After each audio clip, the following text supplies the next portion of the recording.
Hello बेटों, कैसे हैं आप लोग? बढ़िया बढ़िया ही रहना, लाइफ फिट करना, मज़े लेना, जी भर के लेना। क्योंकि बेटा जो लाइफ है अभी स्कूल की जो है, आप 10th 12th तक जो स्कूलिंग लाइफ है वो बहुत ही मज़ेदार होती है बेटा, बहुत मज़ेदार। इस लाइफ को सबको, बहुत ही सारे स्टूडेंट्स को बहुत अच्छे से एकदम एकदम फुल मस्ती के साथ इसको जीना चाहिए। और साथ में स्टडी भी होना बेटा बहुत आवश्यक है, क्योंकि इस समय चेंजिंग इस वर्ल्ड में अंदर जो सबसे इम्पोर्टेंट चीज़ है वो है इंफॉर्मेशन एंड नॉलेज। अगर बेटा आपके पास वो टैलेंट नहीं है, इंफॉर्मेशन और नॉलेज नहीं रख पा रहे हैं तो, और साथ में आपका फैमिली बैकग्राउंड भी अच्छा नहीं है, तो आपको बहुत ही स्ट्रगल करना पड़ेगा life.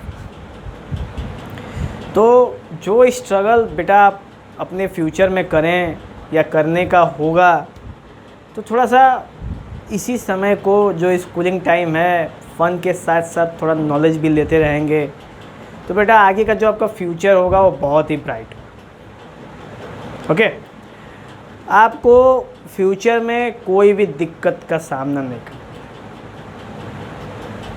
Talking from my heart, ठीक है। तो है, समस्याएं हैं, बहुत लोग होंगे, बहुत सारे बच्चे होंगे जिनको इकोनॉमिक प्रॉब्लम भी होगी, बहुत सारे बच्चे होंगे जो दिन रात एक मेहनत भी करेंगे। भाई जो मेहनत करेगा, जो पढ़ेगा, तो वो तो कुछ करेगा ही करेगा, वो तो आगे बढ़ेगा ही बढ़ेगा, उसको तो कोई रोकने वाला है नहीं। क्योंकि अगर आप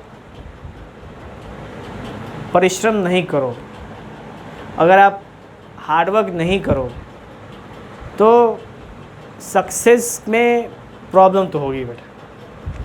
क्योंकि हार्ड वर्क कहते हैं, हार्ड वर्क क्यों करें हम, स्मार्ट वर्क क्यों नहीं करें?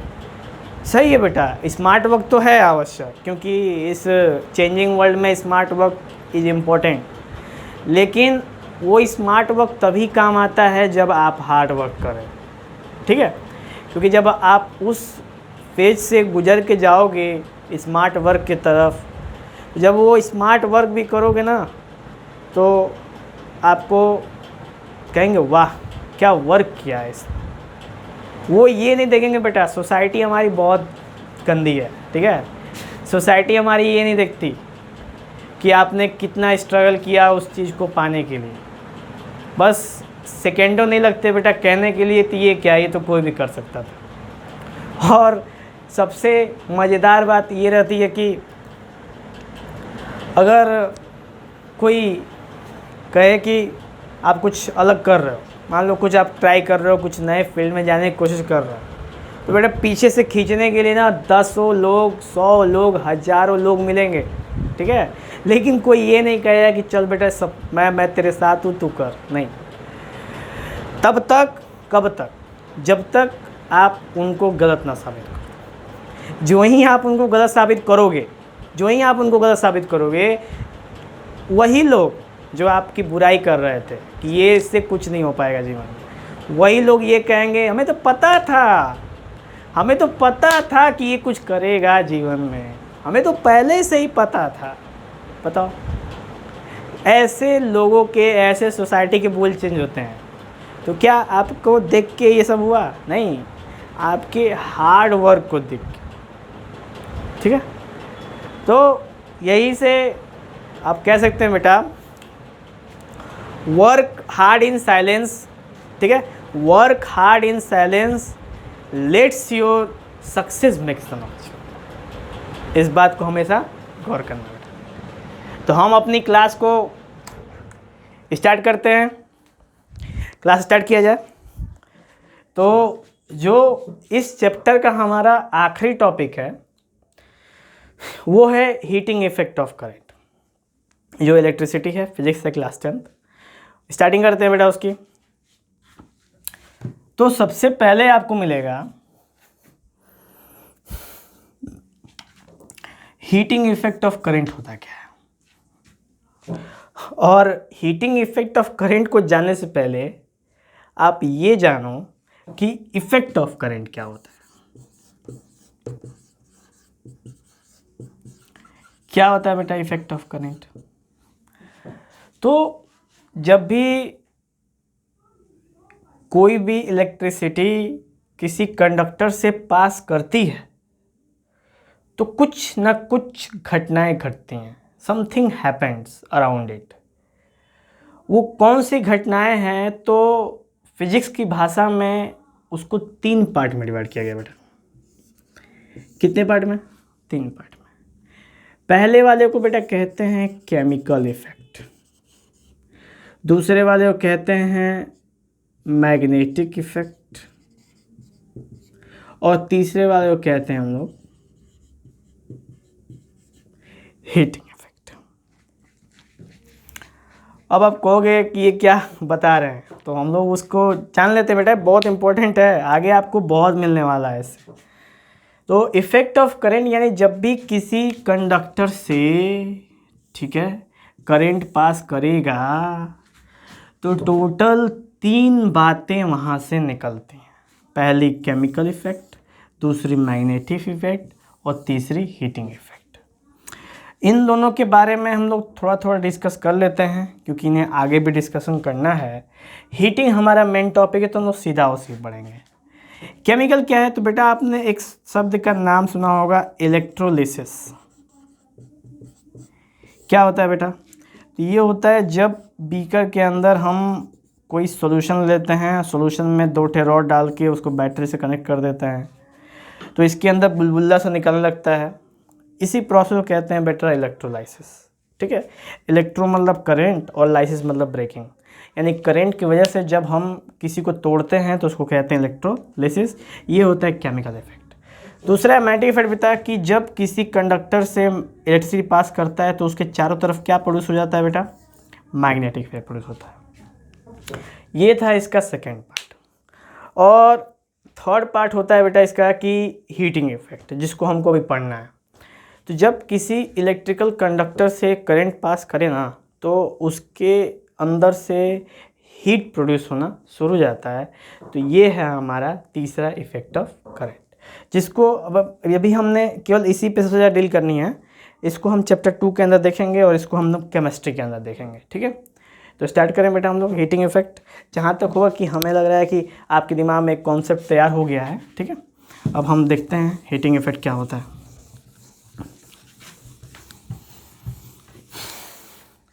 हीटिंग इफेक्ट है बेटा कि जब भी किसी कंडक्टर से, ठीक है, आप करंट पास करो और उसमें से हीट निकलना शुरू हो जाए, ठीक है, हीट निकलना शुरू हो जाए तो उसको बोलते हैं हीटिंग इफेक्ट ऑफ करंट। ठीक है, सिंपल है, बहुत ज़्यादा कुछ तगड़िम की बात नहीं है, बहुत नॉर्मल सी बात है कि जस्ट सपोज कि एक कंडक्टर है और इसमें से आप करंट पास करोगे तो इसे चारों तरफ हीट हो जाएगा। एग्जाम्पल के तौर पे आप चेक कर सकते हो, मान चलो बैटरी लेके आना, 15-20 वाली बैटरी लेके आना 9 वोल्ट की, और इसमें इतना लंबा सा 1 मीटर का वायर लगाना और बैटरी को चिपका देना। देखो बेटा जो उसका जो वायर होगा ना वो हीट हो गया है, कहीं को बोली ये क्या हो गया, जल रहा है। तो ये जो इफेक्ट है बेटा इसी को कहते हैं हीटिंग इफेक्ट ऑफ करंट। ठीक है, मैं दिखा तो देता बेटा लेकिन आप टच नहीं कर पाओगे। ठीक है, पर होता गर्म है, आप चेक कर सकते हो अपने घर पे। ठीक है, काफ़ी ईजी है, कर सकते हो, ज़्यादा कुछ खतरनाक नहीं है। तो चलो हीटिंग इफेक्ट हो गया। अब हीटिंग इफेक्ट में बेटा क्या होता है, यहीं से एक रिलेशन बनता है। रिलेशन होता है ये वाला, H = I² RT। ये हमारा एक फॉर्मूला निकलता है यहाँ से हीटिंग इफेक्ट ऑफ करंट से, जिसको हम समझने की कोशिश करते हैं। सबसे पहले इसको डिराइव करूँगा बेटा मैं।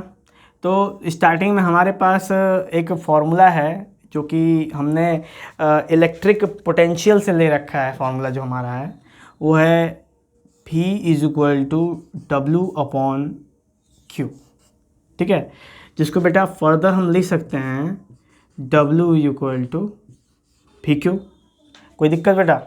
कोई दिक्कत नहीं, आगे बढ़ते हैं। तब नेक्स्ट है बेटा, लिख सकते हैं हम लोग नेक्स्ट में हमारा इसमें आएगा आपका एक आध और पॉइंट। सेकेंड लाइन में आएगी ये कि अब इलेक्ट्रिक पोटेंशियल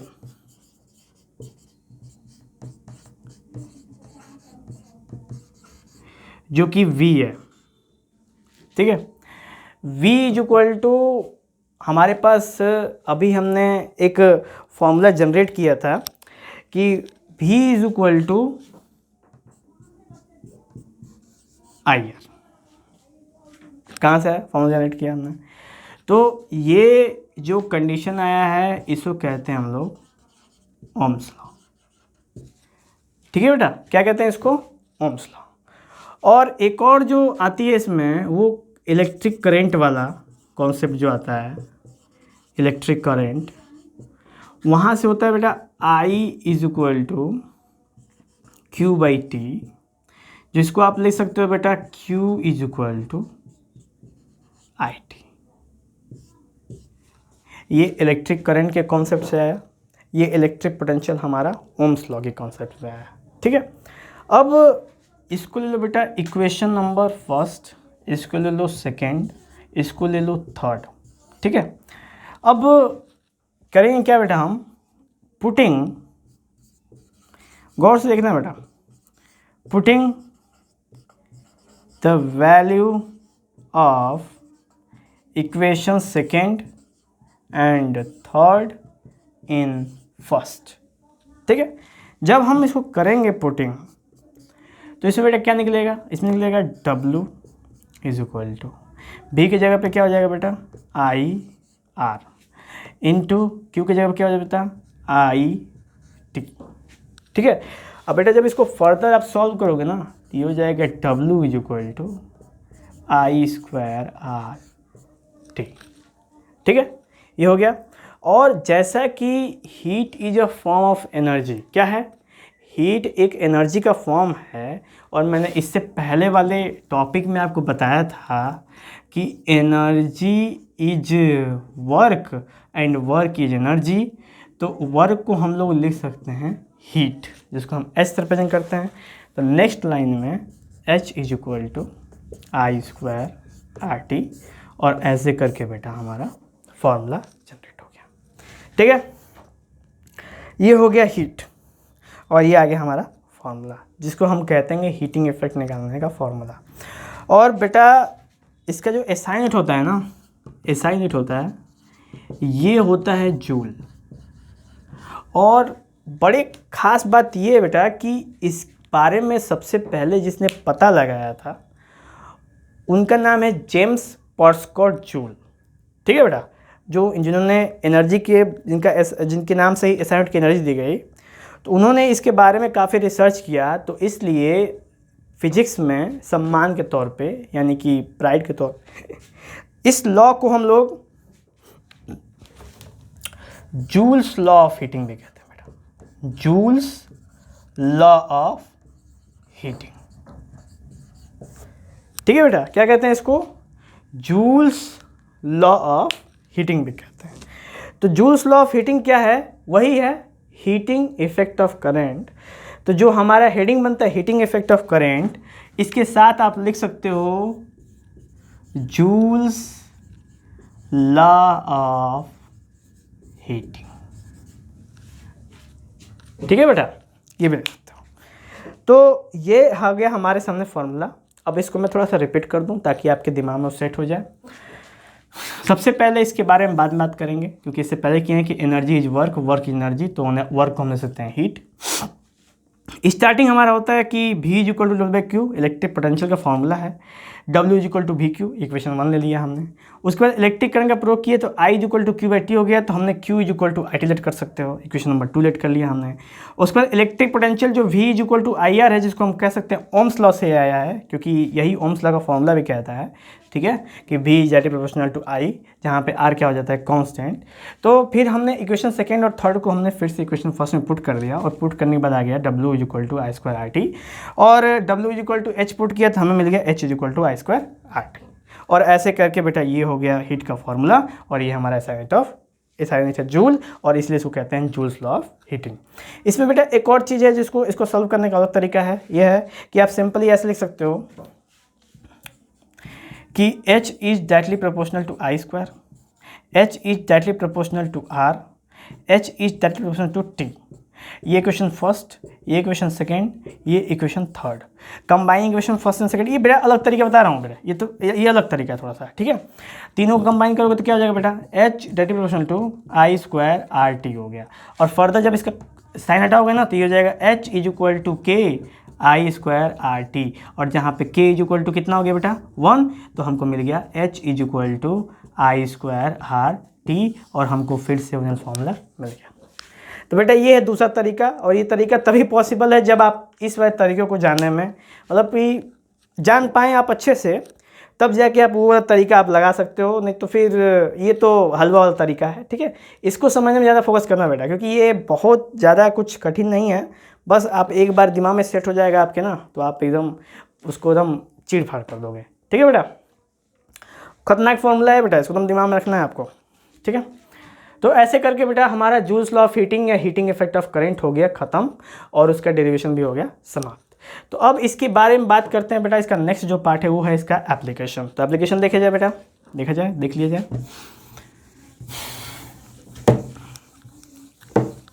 लिख लेना बेटा नोट्स में, नोट्स बनाना ज़रूर, ठीक है। नोट्स ही एग्ज़ाम के टाइम में काम आता है, बाकी किताबें आप कितने दिन तक पढ़ोगे, कितने देर तक पढ़ोगे। नोट्स देखना, नोट्स इंपॉर्टेंट होते हैं, ठीक है। नेक्स्ट है इसका एप्लीकेशन। तो बेटा इसके एप्लीकेशन में जो है वो 3 मेन एप्लीकेशन है। क्या है, पहला, दूसरा और तीसरा। ये हो गया ख़त्म।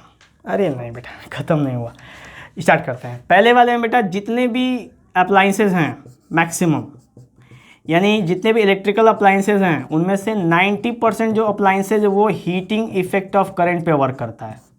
सबसे पहला टॉपिक, यानी सबसे पहला एप्लीकेशन, जैसे geyser, mixer grinder, oven, heater, induction, hot plate, press, griller, toaster, ये सब बेटा सब के सब किस पे वर्क करते हैं, हीटिंग इफेक्ट ऑफ करंट पे वर्क करते हैं। तो ये है एप्लीकेशन नंबर फर्स्ट।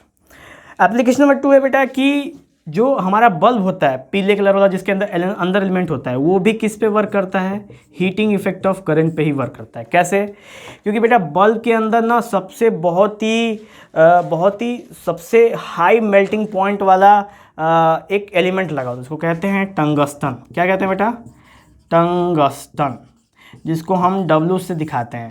और इसका जो मेल्टिंग पॉइंट होता है बेटा ना वो बहुत हाई होता है। कितना होता है, 3380 डिग्री सेल्सियस। इतने के बाद ही जाके वो पिघलेगा, इससे नीचे पिघलने वाला नहीं है। तो जब आप इसके अंदर इलेक्ट्रिसिटी देते हो ना, तो उसके अंदर होता है हीटिंग इफेक्ट। हीटिंग इफेक्ट की वजह से उसमें से वो जो बल्ब का फिलामेंट होता है, उसको फिलामेंट कहते हैं, वो ग्लो करने लगता है। और ग्लो करते करते करते कब उड़ता है, तो जब इसका मेल्टिंग पॉइंट से पार हो जाता है तो पिघल जाता है, तो टूट जाता है। और अगर वो नहीं पिघलेगा तो कंडेंसर क्या करता रहता है बेटा, ग्लो करता रहता है। और आपको और ये बात भी पता होगी कि बल्ब का आविष्कार अलेक्जेंडर नहीं किया था बेटा, थॉमस एल्वा एडिसन उन्होंने किया था। और उन्होंने 1001वें बार में जाके 10,001वें बार में जाके उन्होंने बल्ब की डिस्कवरी की थी। उनकी भी लाइफ काफ़ी समझ लीजिए कि स्ट्रगल भरी रही। और जब उनसे प्रेस कॉन्फ्रेंस में पूछा गया, पत्रकार ने पूछा कि सर आपने 10,000 बार से अधिक ट्राई किया, तो आप 10,000 बार फेल हो गए। तो एडिसन ने कहा कि नहीं, मैं 10,000 बार फेल नहीं हुआ हूँ, मैंने 10,000 तरीके खोजे हैं बल्ब नहीं बनाने के। यानी हमें एक तरीका मालूम है जिससे बल्ब बनता है, और मुझे 10,000 तरीके भी मालूम हैं जिससे बल्ब नहीं बनता। कोई है यहाँ पे जो बता सके 10,000 तरीका जिससे बल्ब ना बने? तो वैसे इस तरीके से पत्रकार हो गया शांत, और उनकी हो गई बल्ले बल्ले, और गर्दा मचा दिया उन्होंने, ठीक है। तो ये थी छोटी सी कहानी। वापस आते हैं बेटा हीटिंग इफेक्ट ऑफ करंट में। टंगस्टन का प्रयोग करते हैं, W से रिप्रेजेंट करते हैं, सिंबॉलिक रिप्रेजेंटेशन है पेरियोडिक टेबल में। और 380 डिग्री सेल्सियस होता है। बल्ब के अंदर गैस होती है नाइट्रोजन गैस इसलिए लगाते हैं क्योंकि ये रिएक्ट नहीं करती है उसके संग, और रिएक्ट नहीं करेगी तो बल्ब फ्यूज नहीं होगा, और बल्ब ज़्यादा दिन तक टिकाऊ रहता है। तो ये हो गया बेटा, ये भी हमारा हीटिंग इफेक्ट ऑफ करंट पर वर्क करता है। कौन? Electric bulb. गौर करना, क्या करता है बेटा? Electric bulb. और सबसे तीसरा एप्लीकेशन आता है बेटा, वो है फ्यूज। फिर कैसा फ्यूज, तो उसको कहते हैं बेटा कार्ट्रिज फ्यूज कहते हैं। कैसा होता है, तो बिल्कुल ऐसा होता है, आपको दिखा देता हूँ बेटा मैं। ये बिल्कुल ऐसा होता है फ्यूज़, और यहाँ से ऐसे ये स्टील की प्लेटें होती हैं, और यहाँ से अंदर पतला सा तार होता है, और इसको हम सर्किट में लगा देते हैं। तो आप सोचोगे ये कैसे हीटिंग इफेक्ट पे वर्क करता है, तो बेटा इसके अंदर के जो मटेरियल होता है वो अलॉय से बना होता है। उसको ऐसा बनाया जाता है ना कि जब ज़्यादा इलेक्ट्रिसिटी आए तो वो पिघल जाए, और पिघलने की वजह से करंट आगे ना जा पाए, और करंट आगे नहीं जाएगा तो कोई भी डिवाइस को नुकसान हमारे नहीं पहुंचाएगा। तो इस वजह से ये भी हीटिंग इफेक्ट ऑफ करंट पे वर्क करता है। तो ये हो गया बेटा फ्यूज। ये शीशे का होता है, ऊपर शीशा होता है, साइड में स्टील की प्लेटें होती हैं और उसमें से कनेक्शन होता है। देखता हूँ बेटा मेरे पास अगर हो तो होगा ही, होगा बेटा मेरे पास होगा। ठीक है, 2 मिनट टाइम दो मुझे, मैं अभी आपको खोज के बताता हूँ। तो बेटा देखिए मैं आपको दिखा देता हूँ, मैंने एक फ्यूज निकाला है, जल्दी जल्दी में देख लो। ये देखो, ये देखो, ये देखो, ये देखो, जूम नहीं कर रहा है, ठीक है, मैं इसको जूम करा देता हूँ बेटा। देखो ये कुछ थोड़ा दूर करता हूँ तो आएगा। ये देखो बेटा, ये 1 मिनट बेटा बस दिखा दूँ आपको। ये देखो बेटा, दिख रहा है आपको, ये होता है बिल्कुल, देखो अंदर से पूरा एक पतली कलर की वायर गई बेटा, ये देखो, और ये ऐसे होता है, ठीक है।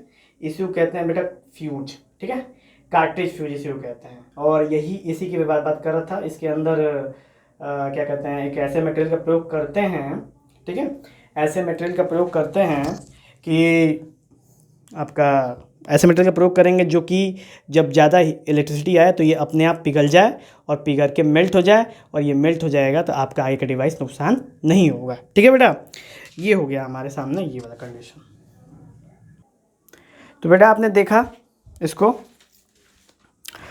और मैं आपको एक और फ्यूज देख लिया बेटा आपने, मैं आपको एक और चीज़ दिखा देता हूँ। जैसे इसमें आयरन वायरन के अंदर देखो बेटा, यही होता है, आयरन का एलिमेंट है ये, ठीक है। ये होता है आपका माइका होता है, अभ्रक जिसको कहते हैं बेटा, अभ्रक माइका, ये इसको होता है। और माइका बेटा लार्जेस्ट प्रोड्यूसर है इंडिया माइका के केस में, ठीक है। Mica India is the largest producer of mica. और ये देखो बेटा अंदर देख रहे हो, ये जो लपेटा हुआ है ये वायर पतला पतला, यही बेटा होता है नाइक्रोम का वायर, ठीक है, इसी को कहते हैं नाइक्रोम। और nichrome is also a alloy.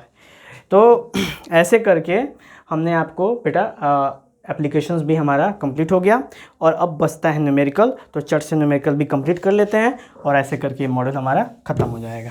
ठीक है बेटा, नोट कर लेंगे इसको आराम से, स्टॉप करके नोट कर लेंगे।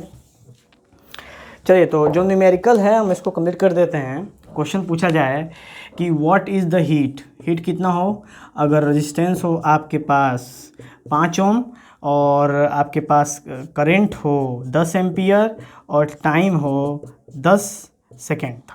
ठीक है, तो अगर पूछा जाए कि इन तीनों के मदद से आप हीट निकालो, कितना हीट प्रोड्यूस होगा, तो फॉर्मूला पता है बेटा, सिंपल, आपको क्या हो जाएगा, 5 इंटू आई स्क्वायर हो जाएगा 100, और ये 10 हो जाएगा 10, तो ये हो जाएगा 5 इंटू 10 का पावर 3 आपका हो जाएगा जूल, क्योंकि हम हीट को किस में निकालते हैं बेटा, जूल निकालते हैं, जिसको हम लिख सकते हैं 5 किलो जूल। तो ये हमारी हीट है। ऐसे करके बेटा बहुत सारे न्यूमेरिकल्स इस बेसिस पे हैं। कुछ के अंदर एच पूछेगा तो आई आर टी में से कोई एक ठन हटा देगा, बाकी किसी में टी पूछेगा तो H I R you they देगा, जो जो पूछेगा बेटा उसको हटा देगा उसकी वैल्यू को, और बाकी सबको दे देगा आपको करने के लिए। ठीक है बेटा, तो ऐसे करके न्यूमेरिकल्स भी समाप्त होते हैं, और आप कित बुक में से एनसीईआरटी चाहे चंद चाहे साइंस बुक्स जो भी आप प्रयोग करते हैं उनमें से आप न्यूमेरिकल्स लगाएं, और कोई भी दिक्कत हो बेटा तो हमें कमेंट बॉक्स में जरूर मेंशन करें। तो चलते हैं बेटा, क्लासेस ओवर हो गए, और हमारा ये जो सीरीज़ है क्या कहते हैं, क्लास 10th के इलेक्ट्रिसिटी के फिजिक्स का चैप्टर 1 का जो सीरीज़ है वो हो गया हमारा ख़त्म। तो अब हम जो क्लास 10th के फिजिक्स में बात करेंगे तो चैप्टर 2 पे बात किया जाएगा। ठीक है बेटा, चलते हैं, जय हिंद।